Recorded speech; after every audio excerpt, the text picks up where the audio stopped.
වෙනද වගේම හරි ආදරෙන් ඔයාලා පිළිගන්නවා මගේ channel එකට. පුංචි වෙනසක් එක්ක ඉතින් ඔන්න අදත් ඔයාලට පොඩි වීඩියෝ එකක් අරන් ආවා. ඉතින් අද අරගෙන එන්නේ රසම රස බිත්තර කරියක්. ඉතින් බලන්නකෝ ඔයාලත් මේක මේ විදිහට හදලා තියෙනවද කියලා.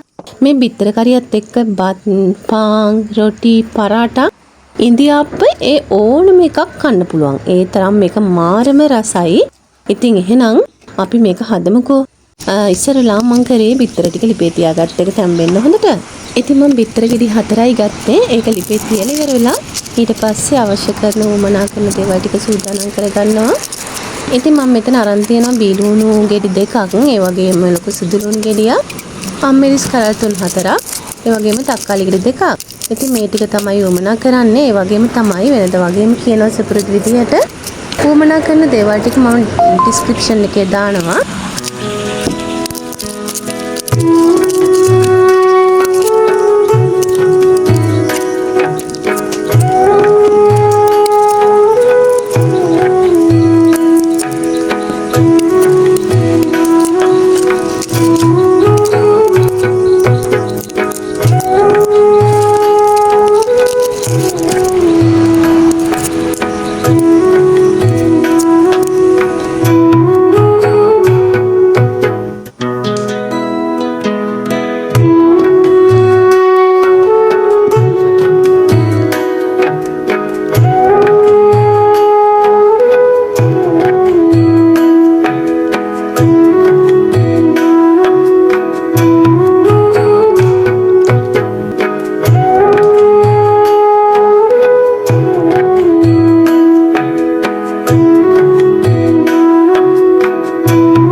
ලුණු ටික ඉතින් කපා ගන්න මේ විදිහට කොටු හැඩයට පුංචිවට.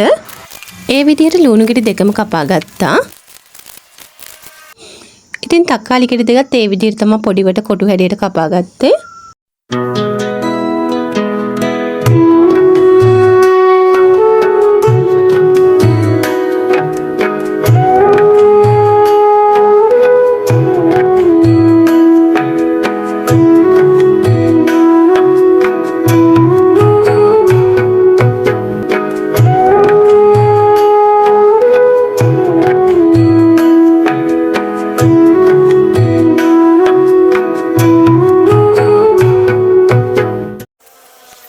ඉතින් මම අම්මිරිස් කරල් අරන් තියෙනවා 4ක්. ඒකත් දික් අතට හරහටයි කපලා ඊට පස්සේ හරස් අතට මේ විදිහට කපා ගන්නවා. ඉතින් අම්මිරිස් කද්දී ඔයාලට කැමති ප්‍රමාණයක් ඔයාලගේ රස අනුව ගන්න පුළුවන්. ඒ වගේම තමයි සුදු ලුණු ටිකත් මම හීනියට චූටිවට කියන්නේ පොඩි කොටු හැඩයට කපා ගත්තේ. ඉතින් මේ වෙද්දී දැන් මගේ බිත්තර ටික හොඳට තැම්බෙනවා, වතුර ටික නටනවා.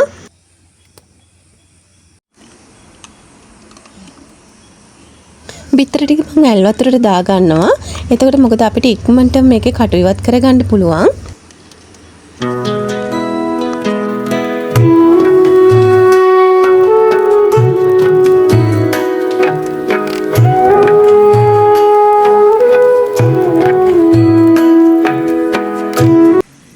කටු ටික අයින් කරලා බිත්තර ගෙඩිය මේ විදිහට දෙකට පලා ගන්නවා.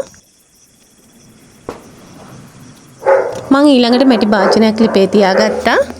භාජනේ රත් වෙද්දී මම මේකට පොල් තෙල් මේස් හැඳි 3-4ක් විතර වෙන්න වගේ දාගත්තා. තෙල් ටික රත් වෙගෙන එද්දී මම මේකට එකතු කරනවා කෑලි වලට පොඩිවට කඩාගත්ත ගම්බිරිස් ටිකක්, සාමාන්‍යයෙන් මේස් හැන්දක් විතර වගේ. ඒ වගේම ආයි සූදුරු තේ හැඳි භාගයක් විතරයි, මිරිස් කුඩු එකතු කරනවා මේස් හැඳි භාගයක් විතර. ඊට පස්සේ ඉතින් ඒ ටික චූට්ටක් හොඳට කලවම් කරගෙන මම ඒකට බිත්තර කපා ගත්ත ටික එකතු කරනවා. මෙතනදී ඉතින් අපි මේ බිත්තර බෑවල දෙපැත්තම හොඳට ටිකක් රන්වන් පාට වෙනකම් බැද ගන්න ඕනේ. ඉතින් බිත්තර වල සුවඳ එද්දී ඔයාලා දැක්කනේ අපේ ගෙදර ඒ බෝලේ තමයි ඉතින්. එයාට ඉතින් ඉන්න බෑ සුවඳ එද්දී. එයා ඉතින් අපි මේක හදන අතරතුර ඒවා ඉල්ලනවා.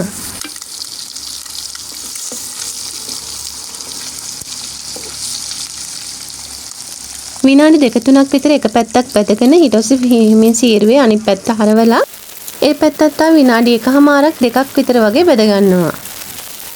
එක පැත්තක ඉතින් මෙන්න මේ වගේ රන්වන් පාටට ආපුවම ඇති. මොකද රන්වන් පාට ආපුවම මේක හරිම රසවත්. ඉතින් ඊට පස්සේ දෙපැත්ත මේ විදිහට බැදගෙන මම මේ ටික අහක් කරගන්නවා තෙල් එකෙන්. බිත්තර ටික බැදගත්තට පස්සේ දාගත්ත තෙල් ප්‍රමාණයෙන් තව මේස හැන්දක් එකමාරක් විතර වගේ ඉතුරු වෙලා තියෙනවා. මම ඒකටම ඊට පස්සේ චූටුවට කොටුවට කපාගත්ත ලුණු ටික එකතු කරනවා. ඊළඟට අම්මිරිස් ටික එකතු කරා. ඊට පස්සේ පොඩියට කපාගත්ත සුදු ලුණු ටික එකතු කරනවා. ඊළඟට මේ ටික හොඳට කලවම් කරනවා. කලවම් කරලා විනාඩියක් එකමාරක් විතර තෙලේ චුට්ටක් බැදෙන්න දෙනවා. ලුණු කැලි ටික මැලවේගෙන එද්දී ඒ වගේම සුදු ලුණු වල හොඳ සුවඳක් එනවා.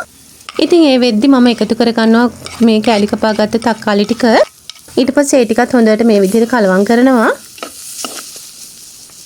ඊළඟට මම මේකට එකතු කරනවා මිරිස් කුඩු හැන්දක් විතර, මේස හැන්දක් විතර, ඒ වගේම සරක්කු කුඩු මේස හැන්දක් විතර. ඉතින් මිරිස් කුඩු දාද්දි ඔයාලට පුළුවන් ඔයාලගේ සැර අනුව දාගන්න. ඒ වගේම තව ගම්මිරිස් කුඩුත් මේස හැන්දක් විතර වගේ එකතු කරනවා. ඉතින් මම මේක කියන්නනේ හදාගන්නේ ටිකක් හොඳ සැරට.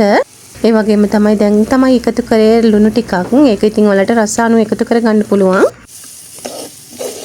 තුණු පහ ටික එකතු කරගත්තට පස්සෙත් මේ ටික හොඳට මේ විදිහට කලවම් කරනවා. කලවම් කරගෙන ඉවර වෙලා මේක තව විනාඩි 2ක් විතර හොඳට ගින්දරේ ඉදෙන්න දෙනවා.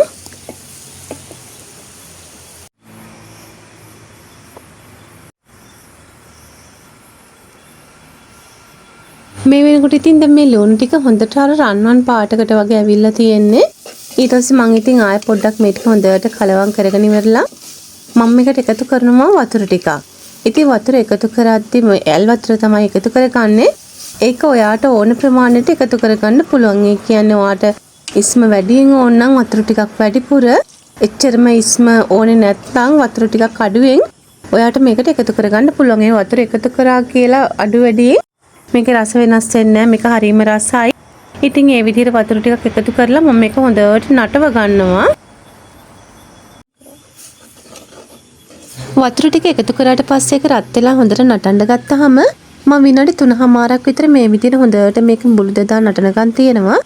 ඊට පස්සේ මම මේකට අපි බෙදලා අර පැත්තකින් තියාගත්ත බිත්තර ටික එකතු කරගන්නවා.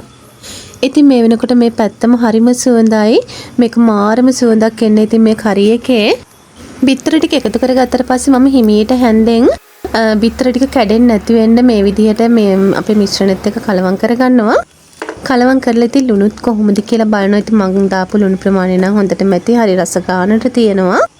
ඊට පස්සේ මම ලිපේ ගින්දර අඩු කරනවා. අඩු කරලා මේක වහලා ඉවර වෙලා තව විනාඩි 1මාරක් විතර හොඳට මේ මද ගින්දරේ මේක තියනවා ඉදෙන්න. ඊට පස්සේ ඉතින් මේ විනාඩි 1මාරකට විතර පස්සේ දැන් මේක හොඳට ඉදිලා තියෙන්නේ. කියන්නේ හොඳ රසට මේක දැන් අපි අර වතුර එකතු කරාට මේක දැන් හොඳට අර ග්‍රේවි එකක් විදිහට මේ ගොඩාක් අර දියාරුත් නැති, ගොඩාක් අර මේ වේඩි චිකතියක් නැති හොඳ රසට ඇවිල්ලා තියෙනවා.